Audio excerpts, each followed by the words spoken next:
Pagu anggaran untuk pembangunan Ibu Kota Nusantara atau IKN pada 2024 meningkat 1,9 triliun rupiah. Dari awalnya 40,6 triliun rupiah menjadi 42,5 triliun rupiah di tengah perjalanan. Ada apa?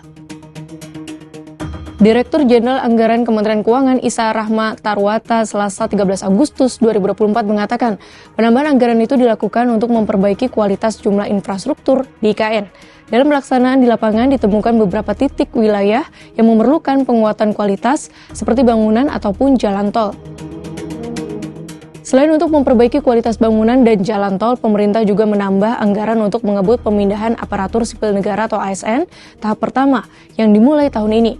Ada beberapa fasilitas sarana dan prasarana yang perlu diperbaiki untuk mendukung keseharian para ASN, yaitu sekolah, pasar, puskesmas di sekitar IKN. Sebelumnya, pemerintah mengklaim akan melakukan pemindahan ASN pada September 2024. Sampai 31 Juli 2024, total realisasi anggaran IKN yang sudah dibelanjakan adalah 11,2 triliun rupiah atau 26,4% dari pagu 42,5 triliun rupiah. Adapun realisasi anggaran IKN dibagi menjadi dua klaster, yaitu klaster infrastruktur 9 triliun rupiah dan non-infrastruktur 2,2 triliun rupiah. Defisit 93,4 triliun.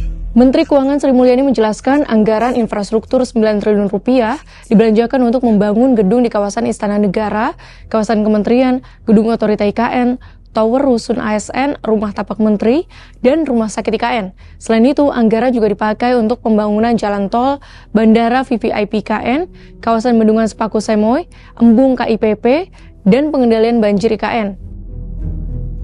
Selanjutnya, realisasi anggaran klaster non-infrastruktur 2,2 triliun rupiah sudah dibelanjakan untuk proses perencanaan koordinasi dan penyiapan pemindahan IKN serta promosi dan sosialisasi IKN.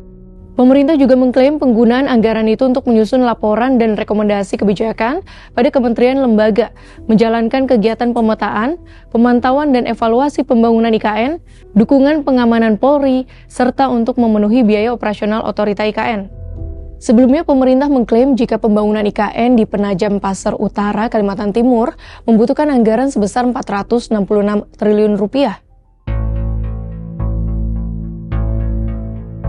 Adapun total luas kawasan strategis nasional yang dibangun terdiri dari 252.600 hektar. Pembangunan IKN yang dimulai pada 2022 ditargetkan selesai pada 2045, bertepatan dengan perayaan Indonesia Emas. Namun Presiden Joko Widodo Selasa 13 Agustus saat pengarahan kepada kepala daerah seluruh Indonesia baru saja menetapkan target yang ambisius, yaitu pembangunan IKN akan selesai 10 hingga 15 tahun mendatang. Kita berharap semoga IKN menjadi ibu kota yang benar-benar menjadi representatif Indonesia, bukan proyek mercusuar nan ambisius semata yang merugikan rakyat.